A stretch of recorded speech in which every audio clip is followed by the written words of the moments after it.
Pero de lo que estoy más orgulloso de esos 6 años es del año de 1968, porque me permitió servir y salvar al país. Les guste o no les guste, con algo más que horas de trabajo burocrático.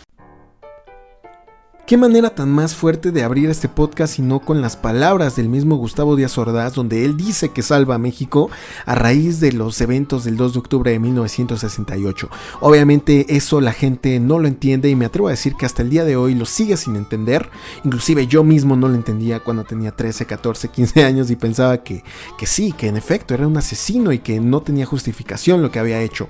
Pero el día de hoy no es que tampoco lo estemos justificando, simplemente que vamos a poner las cartas sobre la mesa y vamos a decir cómo fue absolutamente todo el contexto histórico por el cual sucedió esta matanza. Te saludo con mucho gusto, Patricia Montalvo.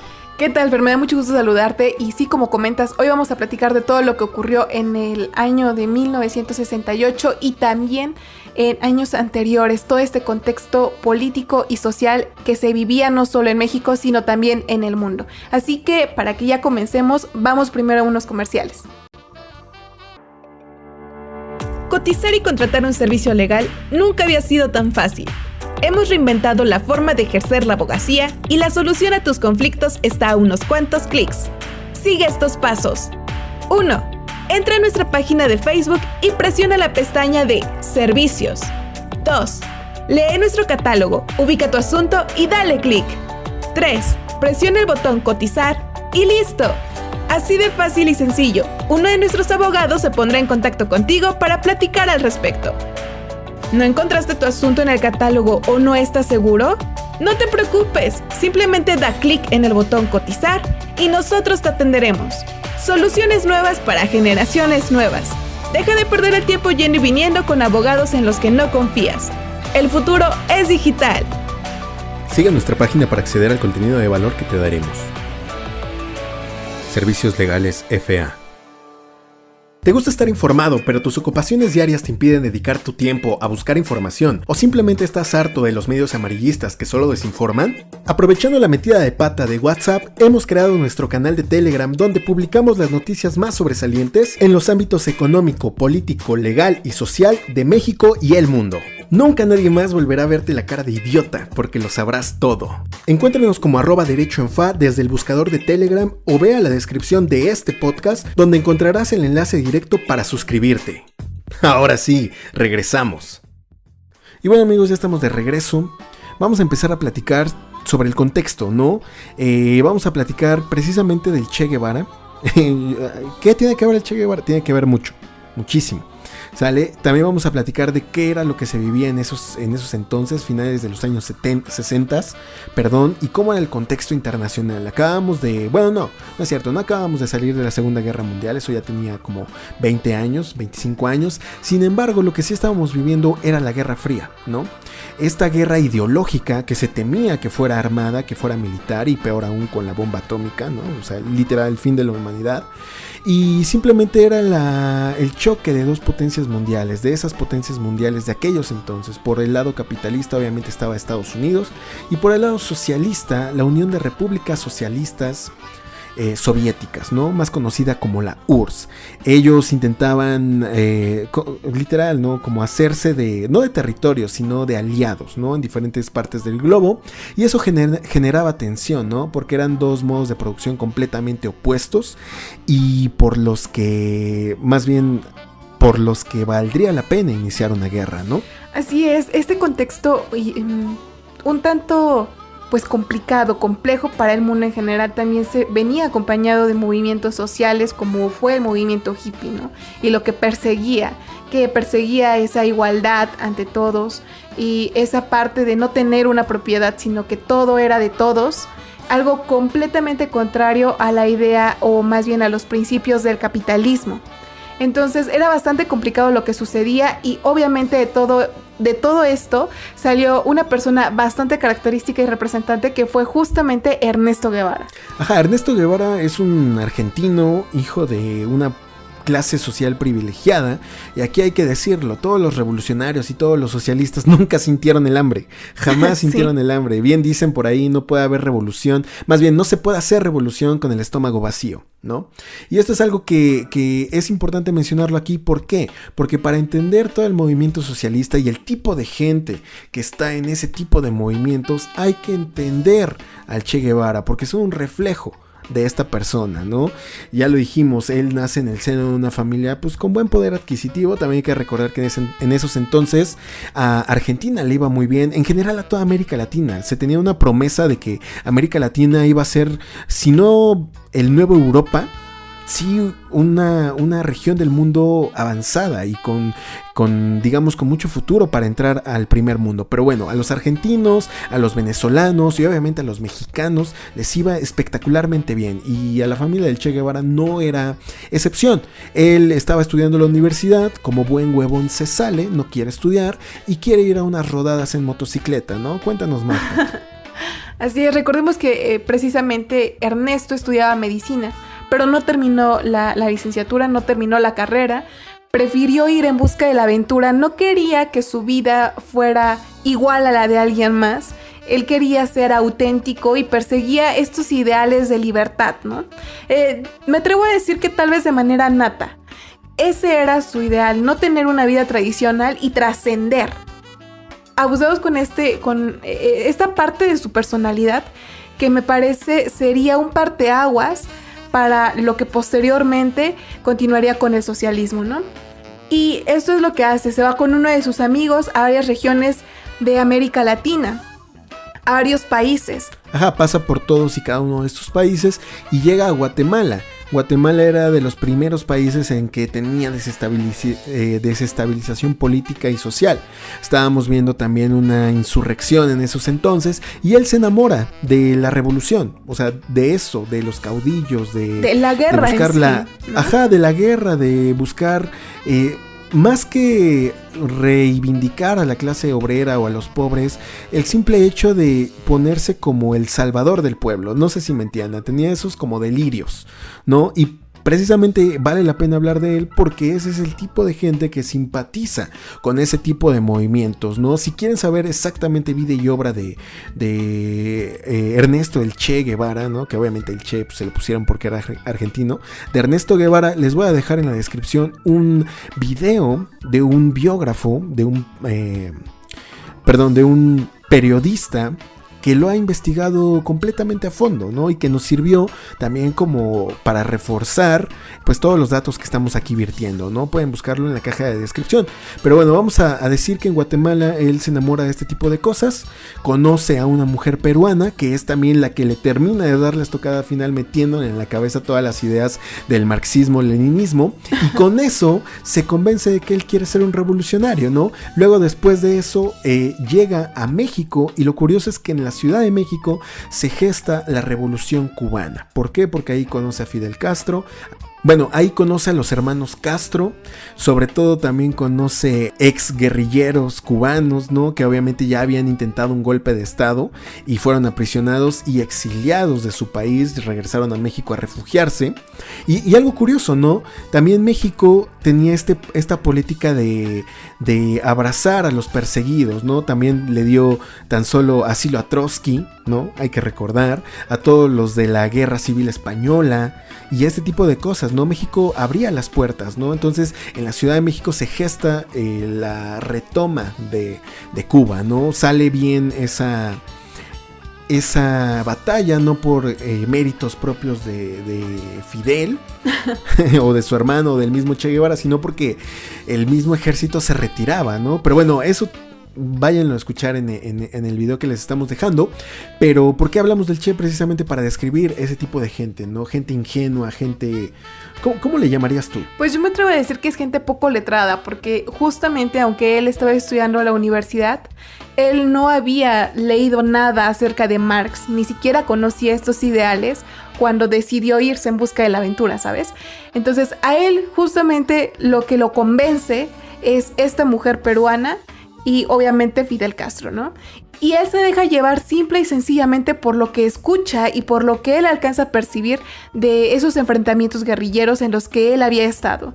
Él queda cautivado por ellos y también por ese mundo de fantasía que le vendieron, y me atrevo a decir que incluso también por esa necesidad un tanto egoísta, o me atrevo a decir, egoísta, por querer trascender, por querer ser un salvador, un redentor para América Latina. En ese entonces, como comentas, América Latina en general le iba bien. Sin embargo, la idea no era solamente porque le fuera mal a América Latina, sino porque lo que buscaba no era necesariamente reivindicar a la clase más pobre o otorgarle mayores derechos, que fueran iguales y que tuvieran ciertos privilegios. Lo único que él buscaba era trascender y no tener una vida aburrida, desde mi perspectiva. Ajá, e imponer el socialismo a toda costa, ¿no? Claro, eso era lo que le daba sentido. Ya en conclusión, para terminar esta parte del Che, el Che no era un héroe, no era un revolucionario, no era un estratega, no, era una persona ingenua, un fanático precisamente de izquierda, un fanático socialista que estaba dispuesto a morir por la causa que solamente existía en su imaginación. Tan es así que cuando intentó, bueno, más bien se consumó todo en Cuba, no le gustó, él se proclamó como un revolucionario del mundo y del pueblo, etc. Se va a Ecuador, ¡pum!, lo matan. En su primer golpe de realidad lo matan, ¿no? Y es que así es, ¿no? Cuando intentas poner el socialismo en marcha, cuando intentas realmente ver si las cosas funcionan, te das cuenta de la realidad, no funciona, ¿sale? Entonces, ese es el perfil de gente que digamos, cree en este tipo de corriente, en este tipo de modo de producción, perdón. Entonces, ahora sí, retomando México, ya dijimos que estábamos en plena Guerra Fría y que, claro, México vivía, no una dictadura, ¿no? Pero sí es cierto que era un régimen autoritario, ¿no? Tan es así que se sucedía en el poder entre PRI, ¿no? Entonces, no es que tampoco quisieran perder privilegios, es que yo creo que ellos sí tenían un proyecto de país, ¿sabes? Sí, yo creo que lo que sucedía con el Partido Revolucionario Institucional era justamente el ideal, era muy, muy distinto al socialista, ¿no? Ellos querían llevar a México a ser uno de los países más ricos de todo el mundo. Me atrevo a decir que querían convertir a México en una potencia mundial. Y tan es así que tenían los mecanismos necesarios para lograrlo. Entonces siempre se preocuparon muchísimo por toda esta percepción que pudiera tener el mundo del mismo México, del mismo país. Se preocuparon mucho por renovar el país, por hacerlo atractivo, no solamente para la inversión, sino incluso para el turismo mismo, ¿no? Tan es así que tenemos Bellas Artes, tenemos también la Universidad Autónoma de México, la UNAM. Entonces, todo este tipo de cuestiones me parecieron bastante modernas para la época. México era un país representante del progreso, de que se podía ser una mejor nación, ¿no? Y sobre todo en América Latina. Yo creo que el PRI se inspiró en Porfirio Díaz, ¿no? Qué ironía, ¿no? Pero yo creo sinceramente que el PRI se influenció mucho de Porfirio, ¿no? Si bien es cierto, hubo abusos, claro, hubo represión. Es que mirad, ¿cómo pueden ustedes dirigir un país si dejan que todo mundo haga lo que quiere, ¿no? O lo que le venga en gana?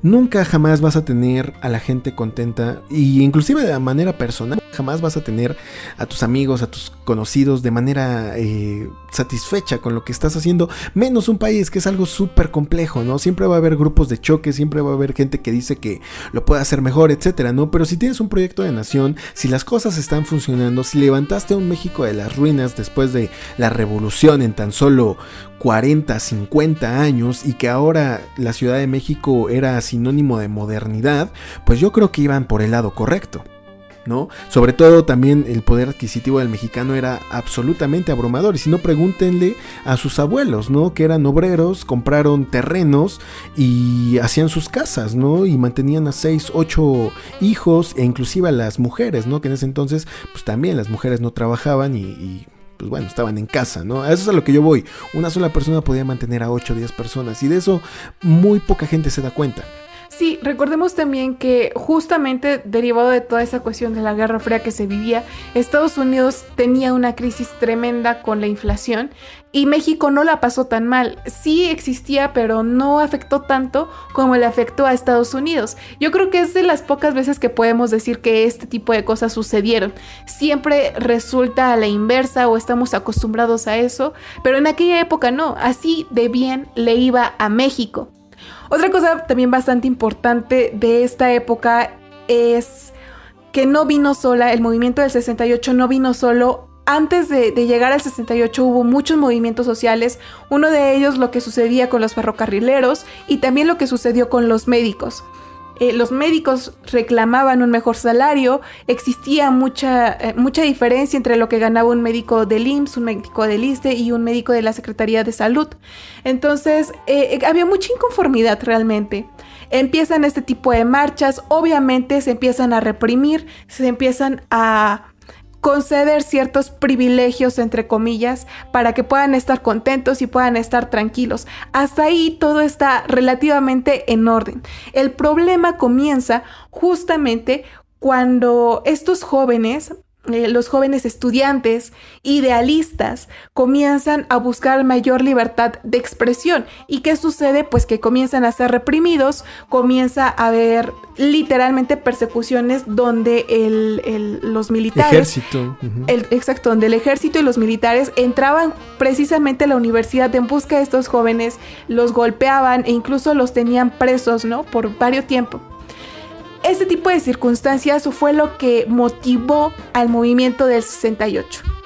Ajá, y esto es completamente legítimo. O sea, ya dijimos que sí, que el régimen era autoritario, por supuesto que sí. Buscaba imponer la manera de hacer las cosas precisamente con la excusa de que a México querían que le fuera bien, ¿no? Pero eso no quiere decir que no hubiera atropellos a la libertad de expresión, a la libertad de asociación, a la libre manifestación de ideas, claro que sí.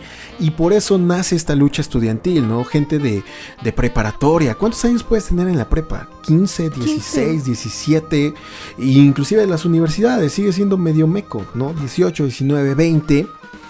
Pues sí te dejas guiar por este tipo de propaganda, ¿no? El problema viene aquí cuando se capitaliza con fines políticos y sobre todo con fines ideológicos, porque en ese entonces existía algo que se llamaba el Partido Comunista de México. Literal, el Partido Comunista, váyanlo y búsquenlo en Google. Su estandarte era la típica estrella con los brazos y esas herramientas y ¿sí me entienden? Rojo, o sea, literal, o sea, el comunismo, el socialismo aquí en México, ¿no? Entonces, obviamente, para el mayor enemigo del capitalismo en ese entonces, pues era el socialismo, ¿no? Y México era un país completamente capitalista porque pertenecía al bloque que conformaba Estados Unidos, ¿no? Y entonces, no es que lo quisieran erradicar, pero sí, obviamente no iban a permitir que ese tipo de ideas e influencias proliferaran en la nación mexicana. ¿Estás de acuerdo? No era ni conveniente para México como nación, como estado, pero tampoco era conveniente para Estados Unidos, porque Estados Unidos estaba enfrascado literal en una guerra ideológica que en cualquier momento podría hacer volarnos en 1000 pedazos, ¿no? Tan solo recuerden la crisis de los misiles en Cuba, que Cuba era financiada por la URSS, no porque fuera en buena onda, sino porque era un punto estratégico para poder atacar a Estados Unidos en cualquier momento, ¿no? Entonces a Estados Unidos no le convenía tener una Cuba y luego tener a un México ahí pegado, ¿no? Es precisamente por sentido común. Así es, eso fue más o menos el contexto en el que se desarrolló justamente el movimiento del 68. El movimiento del 68, lo que conocemos que sucedió el 2 de octubre, no fue lo único, hubo varias manifestaciones y eso era lo preocupante, porque de un momento a otro, precisamente a estas marchas, a estas reuniones que hacían los alumnos, los estudiantes, comenzaron a unirse personas que no tenían nada que ver con ellos. Comenzaron a unirse amas de casa, comenzaron a unirse la misma clase trabajadora, obreros, e incluso también, ¿por qué no decirlo, no? Grupos porriles. Ajá, infectados por la ideología socialista. Exacto. O sea, hay que decirlo, ¿no? O sea, dejó de ser una lucha legítima por la libertad de expresión a una lucha ilegítima por tratar de imponer y desestabilizar al gobierno y meter por mano dura el socialismo en México. Eso era, al final de cuentas, ¿no? Decimos, inició bien, pero terminó mal. Así es. Entonces, esto ya comenzaba a representar un riesgo de caer justamente en las manos del socialismo. ¿Qué fue lo que sucedió? Que además de tener esta ola de movimientos y de manifestaciones, también teníamos cerca el tema de las Olimpiadas. Entonces no te podías dar el lujo de exhibir al mundo entero que tú como nación estabas en peligro justamente de convertirte en una nación socialista, que tenías todo ese tipo de enfrentamientos. No era conveniente porque más que un solo evento pues deportivo, representaba realmente esa parte de vender al anfitrión como un buen destino para la inversión, como un buen destino incluso turístico. Entonces este es el contexto en el que se veía que sucedería lo peor. Y pues me atrevo a decir que justamente nuestro señor presidente de ese entonces, que era Gustavo Díaz Ordaz, no tenía más alternativas, no tenía otra opción para erradicar lo que pudo haber sido el socialismo, el inicio del socialismo en México. Hay que decir que México ya estaba empezando a desestabilizarse. ¿Te acuerdas de la Marcha del Silencio? O sea, sí. Realmente fue un movimiento bastante grande. No estamos hablando de 2,000, 3,000, 5,000, 10,000 personas. No, cientos de miles. Y no solamente en la capital, sino en varios estados. O sea, realmente el socialismo estaba tomando fuerza. Realmente este tipo de corrientes ya estaban cimentadas en el mexicano promedio, que no entendía que eran personas como el Che Guevara. Es a lo que voy, por eso nosotros metimos al Che Guevara, y que inclusive él escribió un libro, ¿no? La Guerra de las Guerrillas, algo súper fácil de entender, porque es precisamente hecho por gente así, ¿no? Que no entiende el panorama completo, ¿no? Que vive, digamos, en un sueño. Esa madre te la lees en 40 minutos de regreso de tu casa, ¿no? Por ejemplo. Es a lo que yo voy, ¿no? Entonces, este tipo de gente con la ideología, pues socialista, peligrosa, pues no le conviene al gobierno, ¿no? Y también hay que decirlo, Gustavo Díaz Ordaz era un hombre autoritario, o sea, independientemente del régimen, e independientemente del PRI, e independientemente de las épocas, el hombre, o sea, Gustavo Díaz Ordaz era un hombre fuerte, bueno, no fuerte, sino autoritario. Sí. ¿Sale? Ustedes lo pueden ver en su manera de ver a la gente, en su manera de referirse a la gente, sí tenía ciertos aires de superioridad el señor, ¿no? Entonces yo creo que sería él el único, por su personalidad también, que estuviera dispuesto a hacer lo que se hizo. Sí, no, con esto no queremos decir que está exento de culpa, que estuvo completamente bien lo que sucedió. Claro, podemos decir que estas muertes fueron lamentables, pero no se podía exponer a que el socialismo llegara a México, y no solo por la cantidad de muertes. Recordemos que ya lo dijimos, ¿no? El socialismo nunca vino con paz, el socialismo venía acompañado de guerra, el socialismo venía acompañado de muertes. Entonces, si no morían precisamente los estudiantes, miles de personas más iban a morir, porque también hay que decirlo, las cifras oficiales que supuestamente se dieron a conocer hablaban de apenas unos cuantos, unos 30, 40, 60 muertos. Seamos honestos, es absurdo pensar que solo murieron esas personas por la forma en la que se dieron las cosas, por la manera en que se vieron literalmente sitiados. Mira, ¿sabes qué? Es que no hay otra manera de compararlo más que con contextos históricos, ¿no? Yo creo que independientemente de que fueran estudiantes, eso ya era lo de menos. Lo que había que eliminar era esa corriente, no sé si me entiendes, ¿no? Y cómo sí, tan proliferada, la única opción precisamente es a través de la violencia, ¿no? La violencia institucionalizada, la fuerza del Estado. Es precisamente, yo creo, algo similar, obviamente, por ejemplo, lo que pasó en la conquista del México Tenochtitlan, con la matanza de Cholula. Con la matanza de Cholula. O sea, no fue por placer, sino fue para el mexica, ¿no? En ese momento, ¿no? Por Hernán Cortés. No fue a matar a los cholultecas nada más porque sí, sino porque necesitaban algo tan sangriento para que la pensaran dos veces en seguir haciendo.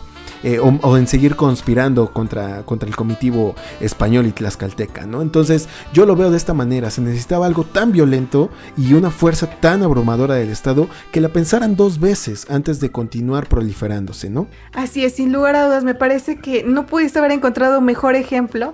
Y sí, fue muy similar a lo que sucedió con Tenochtitlan. Y murió muchísima gente inocente, señoras, niños, ancianos, tanto en Cholula, sí, en 1519, como en la Plaza de las Tres Culturas en 1968, ¿no? Y eso es un aviso de lo que se es capaz de hacer con tal de conservar el orden. Así es, literalmente fue como si cortaran sus cabezas y las colgaran para decirles que eso no debía hacerse. Ándale, idéntico a lo que sucedió en la Alhóndiga de Granaditas con la corona española para tratar de detener el movimiento de independencia. Obviamente sí sabemos de lo que estamos hablando. Pero bueno, a eso es a lo que yo voy, ¿no? Hubo mucha inocente muerto, por supuesto que sí, pero era un riesgo mayor no detenerlo.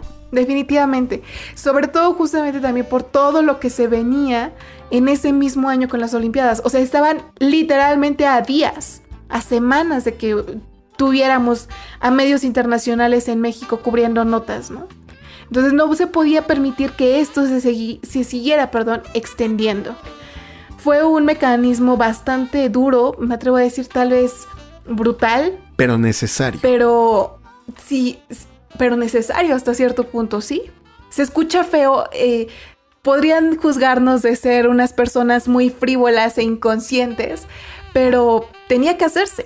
Y miren, yo creo que sí se debió juzgar a Gustavo Díaz Ordaz. Es que miren, ya lo hemos dicho siempre, el derecho da para aquí y también para allá. Depende de qué lado estés, ¿no?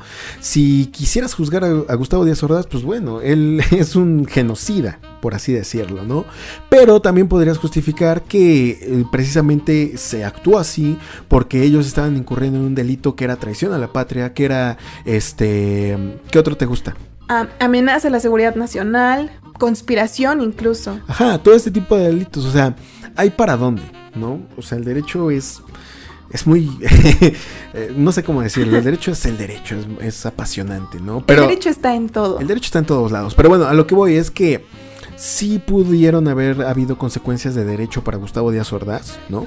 Pero también pudo haber causas de exclusión como los delitos que acabamos de cometer, ¿no? Que al final de cuentas es un delito la conspiración, por supuesto que sí, ¿no? Y este tipo de cuestiones. Pero bueno, esperamos haber expuesto el punto de vista.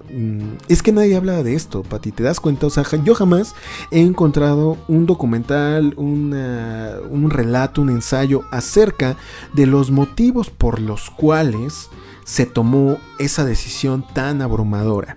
Si bien es cierto, cada vez hay un poco más gente que reflexiona y dice, pues oye, nos salvó del socialismo, no hay publicaciones oficiales que digamos defiendan esta idea. Que respalden esa, claro. Yo creo que lo más cercano a esto que tenemos son las mismas declaraciones de Gustavo Díaz Ordaz. Lo que acabamos de escuchar justo al inicio de este podcast, me parece que es algo que no entenderíamos a los 15 años, tal vez a los 13 años. Sin embargo, hoy ya con un poquito más de madurez, me atrevo a decir que incluso política o social. Y es que mira, todavía sigue habiendo mucha gente que no lo entiende. O sea, también no creo que... Por ejemplo, cuando estás joven, precisamente por eso, porque estás joven, ¿no?